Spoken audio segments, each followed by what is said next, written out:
அனைவருக்கும் வணக்கம். இந்த வீடியோவில் என்ன பார்க்க போகிறோம் அப்படின்னு பார்த்தீங்கன்னா, கடகராசிக்காரர்களுக்கு இந்த மே மாத ராசி பலன் எப்படி அமைஞ்சிருக்கு அப்படின்னும், நினைத்த காரியங்கள்லாம் நிறைவேற போகுதா, அதிர்ஷ்டமாக இருக்க போகுதா, தொழில் வியாபார ரீதியாக எப்படி அமைஞ்சிருக்கு, குடும்பம் குழந்தைகளுக்கு எப்படி அமைஞ்சிருக்கு, நினைத்த காரியங்கள்லாம் நிறைவேற என்ன செய்யணும், எந்த தெய்வத்தை வழிபடணும், என்ன பரிகாரம் செய்யணும்னு சொல்லி இந்த வீடியோவில் விரிவாக தெரிஞ்சுக்க போகிறோம். வீடியோவை ஸ்கிப் பண்ணாமல் முழுசாக பாருங்கள். நீங்கள் இப்போ தான் புதுசாக நம்ம சேனலை பார்க்குறீங்க அப்படின்னா இப்போவே சப்ஸ்கிரைப் பண்ணி கூடவே பெல்லைக்கானையும் கிளிக் பண்ணுங்கள். வாங்க வீடியோக்குள்ளே போகலாம்.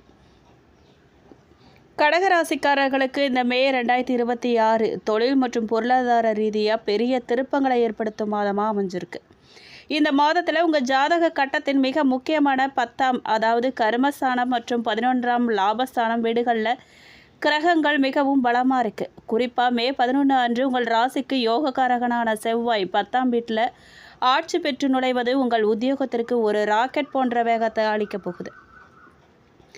அதன் பிறகு மே 15 அன்று சூரியன் லாபஸ்தானத்திற்கு செல்வதால் உங்களின் கடின உழைப்புக்கு ஏற்ற பலன் கிடைக்கப் போகுது. மாத முற்பாதியில் வேலைப்பளு அதிகமாக இருந்தாலும் பிற்பாதியில் கிடைக்கும் லாபங்கள் உங்களை மகிழ்ச்சி கடலில் ஆழ்த்த போகுது. மேலும் விறுவிறுப்பான தொழில் மற்றும் உத்தியோகத்தை பற்றி கேட்டிங்க அப்படின்னா, கடகராசிக்காரர்களுக்கு தொழில் வாழ்க்கையில் இது மிக சிறந்த மாதமாக அமைஞ்சிருக்கு. மாத தொடக்கம் முதலே மே 14 வரை தனஸ்தானாதிபதியான சூரியன் 10ஆம் வீட்டில் உச்ச நிலையில் இருப்பார். அது அரசு மற்றும் தனியார் துறைகளில் பணிபுரிபவர்களுக்கு சிறந்த தலைமைத்துவ வாய்ப்புகளை தரப்போகுது. மே 11 அன்று உங்கள் ராசிக்கு ராஜயோகக்காரகனான செவ்வாயும் 10ஆம் வீட்டில், அதாவது மேஷத்தில் ஆட்சி பெற்று நுழைவதால் செவ்வாய் அங்கு திக்பலத்தையும் அற்புதமான செயல்பாட்டையும் பெறுவார். நீங்கள் எடுக்கும் முடிவுகளும் வேலைகளை முடிக்கும் வேகமும் உங்கள் மேலதிகாரிகளை ஆச்சரியப்படுத்த போகுது. மாத பிற்பாதியில் மே 15க்கு பிறகு சூரியனும் புதனும் 11ஆம் வீடான ரிஷபத்தில் செல்வதால் முதல் 15 நாட்கள் நீங்கள் பட்ட கஷ்டத்துக்கு தகுந்த பலன், பதவி உயர்வுகள் அல்லது மாறுதல்கள் விரும்புபவர்களுக்கு சாதகமான இடமாற்றம் கிடைக்கப் போகுது. ஆனால் 10ஆம் செவ்வாயின் ஆதிக்கத்தால் கீழ்மட்ட பணியாளர்களிடம் கொஞ்சம் கோபத்தை காட்ட வாய்ப்பு இருக்குது. இதை கட்டுப்படுத்தணும் நீங்கள். மேலும் வியாபாரம் மற்றும் சுயதொழில் பற்றி கேட்டிங்க அப்படின்னா, சப்தமாதிபதி சனி பாக்கியஸ்தானத்தில், அதாவது 9ஆம் வீடு நிலையாக இருக்கார். இது வியாபாரத்தில் மெதுவான ஆனால் நிலையான வளர்ச்சியை குறிக்குது. இருந்தாலும் வியாபாரிகளுக்கு மாத முற்பாதியில் 11ஆம் வீட்டில் சுக்கிரன் இருக்கிறதால ரியல் எஸ்டேட், ஹோட்டல்கள், வாகனங்கள் மற்றும் அழகு சாதன பொருட்கள் வியாபாரம் செய்கிறவங்களுக்கு நல்ல லாபம் கிடைக்க போகுது. மே 15க்கு பிறகு லாபஸ்தானத்தில் சூரியன் புதன் சேர்க்கையால் ஒப்பந்தங்கள், அரசு டெண்டர்கள் எளிதாக கிடைக்க போகுது. வியாபாரத்தை விரிவுபடுத்த இது சரியான நேரங்க. நிதிநிலை மற்றும் பணலாபத்தை பற்றி கேட்டிங்க அப்படின்னா, பொருளாதார ரீதியாக இந்த மாதம் இருவழி நன்மைகளை தரப்போகுது. முதலாவதாக வருமானம். மே 15 அன்று 2ஆம் அதிபதி தனஸ்தானாதிபதி சூரியன் லாபஸ்தானத்திற்கு 11ஆம் வீடு செல்வதால் உங்கள் வருமான வழிகள் அதிகரிக்கும். உங்களின் பேச்சு திறன் மற்றும் சமூக வலைப்பின்னல் மூலமாக கூடுதல் பணம் சம்பாதிப்பீங்க. 2வது செலவுகள்.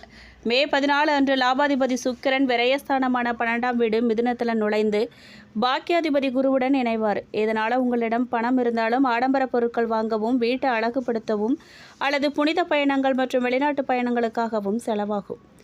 இது மகிழ்ச்சியை தரும் செலவுகள்ங்கிறதால பெரிதாக கவலைப்பட தேவையில்லை. மேலும் ஆரோக்கியம் மற்றும் நல்வாழ்வு பற்றி கேட்டிங்க அப்படின்னா, 10ஆம் வீட்டில் சூரியன் மே 14 வரை மற்றும் செவ்வாய் மே 11 முதல் இருக்கிறதால உங்களிடம் உடல் வளம் அபரிமிதமாக இருக்கும். ஆனால் இந்த உக்கிர கிரகங்கள் வேலையின் மீது அதீத ஆர்வத்தை தந்து மன அழுத்தத்துக்கு ஆளாக்கும். வேலைப்படுவால் இரத்த அழுத்தம் அதிகரிக்க வாய்ப்பு இருக்குது. அதே போல் 12ஆம் வீட்டில் குரு சுக்கிரன் சேர்க்கையால் வயிறு உப்பசம் மற்றும் பயணங்களால் தூக்கமின்மை பிரச்சனைகள்லாம் வரலாம். சரியான நேரத்தில் உண்பது, வேலைக்கு நடுவில் ஓய்வெடுப்பது மிகவும் முக்கியம். மேலும் குடும்பம் மற்றும் தனிப்பட்ட உறவுகள் பற்றி கேட்டிங்க அப்படின்னா, தனம் மற்றும் குடும்பஸ்தானாதிபதியான சூரியன் முதல்ல 10ஆம் வீட்டிலும் பிறகு 11ஆம் வீட்டிலும் இருக்கிறதால குடும்ப பொறுப்புகளை உங்கள் தோள்களில் சுமந்து திறமையாக செஞ்சு முடிப்பீங்க. உங்கள் பேச்சில் கொஞ்சம் அதிகாரம் இருந்தாலும் உங்கள் நோக்கம் நல்லதாக இருக்கிறதால குடும்ப உறுப்பினர்கள்லாம் புரிஞ்சுக்குவாங்க. மே மாதம் 14 அன்று சுக்கிரன் 12ஆம் வீட்டுக்கு செல்வதால் வாழ்க்கை துணையுடன் இணைந்து தூர பயணங்கள்லாம் செய்வீங்க. இது உங்கள் இருவருக்கும் இடையிலான அன்பையும் நெருக்கத்தையும் அதிகரிக்கும்.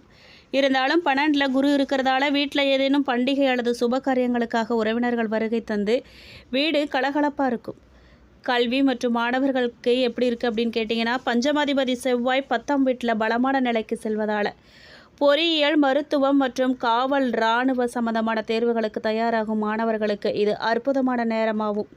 படிப்பை செய்முறை ரீதியாக புரிந்து கொள்வாங்க. மே 15க்கு பிறகு 11ஆம் வீட்டில் புதன் இணைவதால் குழு படிப்பு நண்பர்கள் மூலம் உங்கள் சந்தேகங்கள்லாம் தீரும்.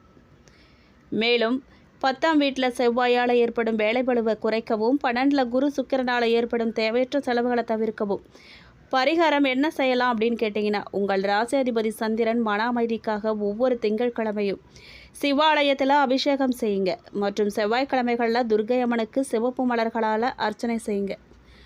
மேலும் 12ஆம் வீட்டில் உள்ள குரு பகவானின் அருளை பெற வியாழக்கிழமைகளில் ஸ்ரீ தட்சிணாமூர்த்தி ஸ்தோத்திரத்தை படிங்க.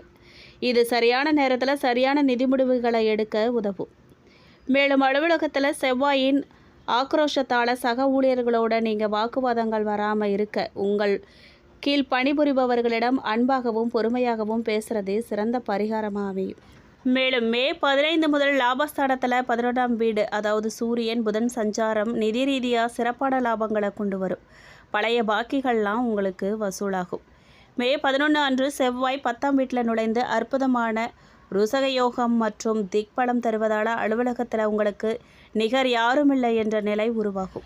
மேலும் வேலை செய்யும் இடத்துல நீங்கள் முன்னேற்றம் காண்பீங்க. இந்த மாதம் உங்கள் திட்டப்பணிகள் தொடர்பாக நீங்கள் ரொம்பவே பரபரப்பாக இருப்பீங்க. உங்கள் உடல்நிலையும் குறிப்பிடத்தக்க அளவில் மேம்படும். தியானம் மற்றும் யோகா ஆகியவை சிறந்த ஆரோக்கியத்துக்கு உங்களுக்கு வழிவகுக்கும். மே மாதத்தில் மேற்கொள்ளும் பயணங்கள் உங்களுக்கு இனிமையான அனுபவங்களை தருவதோடு உங்கள் வாழ்க்கையில் கௌரவத்தையும் உயர்த்தும். காதல் உறவுகளில் நடைமுறைக்கு உகந்த முடிவுகளை நீங்கள் எடுக்கிறது சிறந்தது. மே மாத இறுதியில் உங்கள் வாழ்க்கையில் ஒருவித கட்டுப்பாட்டையோ அல்லது முடக்கத்தையோ நீங்கள் உணருவீங்க. மேலும் குடும்பத்தோட இவங்க ரொம்பவே பாசம் கொண்டவங்க இந்த கடகராசிக்காரங்க. இந்த மாதம் இவர்களுக்கு சகோதரத்தோட சின்ன சின்ன நெருடல்கள்லாம் இருக்கும். சின்ன சின்ன குழப்பங்களை வைத்தும் மறையும். தாய் தந்தை ஆரோக்கியத்தின் மீது கவனம் தேவை. அவர்களின் மருத்துவ செலவுக்கு சிறிது தொகையை நீங்கள் செலவழிக்க வேண்டி வரலாம். குடும்பத்தில் நல்ல நல்ல விஷயங்கள் விசேஷங்கள்லாம் நடக்கும். உங்கள் தைரியத்துக்கு இறைவனை வேண்டுங்க. பிள்ளைகளின் மேலே கவனம் வைக்க வேணும். நீங்கள் முன்னோர்களை அமாவாசை தோறும் வழிபடுங்க. மறைவிடங்களில் சிலருக்கு அலர்ஜி ஏற்படலாம், கவனமாக இருங்க.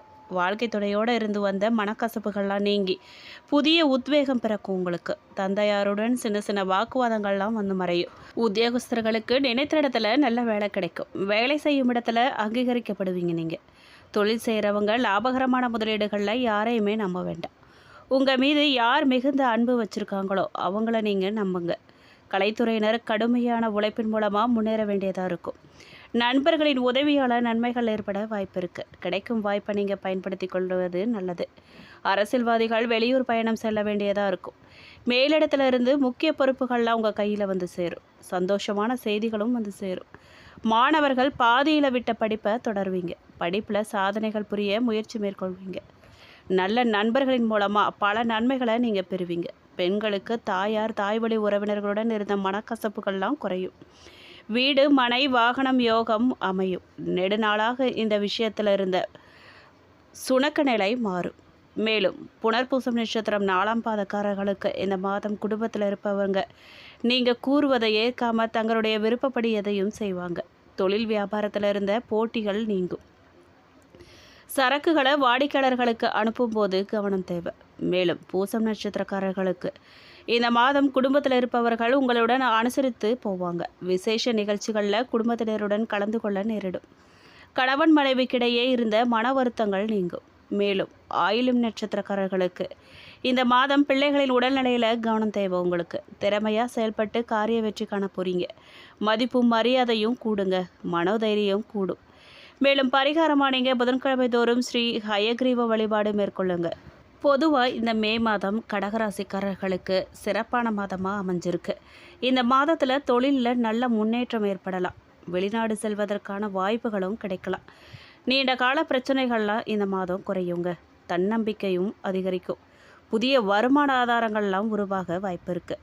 சமூகத்தில் அந்தஸ்தும் உயரும். நிதி நிலைமை வலுவடையும். முதலீடுகளில் இருந்து வந்த நல்ல லாபம் கிடைக்கும். அதுக்கான வாய்ப்புகள் அதிகமாகவே இருக்குது. ஆரோக்கியம் நல்லா இருக்கும். மேலும் கடகராசியின் 11வது வீட்டுக்கு சூரியன் செல்ல இருக்காரு. இதனால் இந்த ராசிக்காரர்களுக்கு நல்ல நிதி ஆதாயங்கள்லாம் கிடைக்க போகுது. சிக்கிய பணம் கைக்கு வந்து சேருங்க. பணிபுரிபவர்களுக்கு சம்பள உயர்வு கிடைக்கும். புதிய தொழிலை தொடங்க நினைச்சா இந்த காலம் அதுக்கான சாதகமான காலமாக இருக்குங்க. மேலும் இந்த வீடியோ உங்களுக்கு பிடிச்சிருக்கணும், பயனுள்ளதாக இருந்திருக்கணும் நம்புகிறோம். வீடியோ பற்றின கருத்துக்களை கமெண்ட் பாக்ஸில் பதிவிடுங்க. நீங்கள் இப்போ தான் புதுசாக நம்ம சேனலை பார்க்குறீங்க அப்படின்னா இப்போவே சப்ஸ்கிரைப் பண்ணி கூடவே பெல் ஐக்கானையும் கிளிக் பண்ணுங்கள். நன்றி.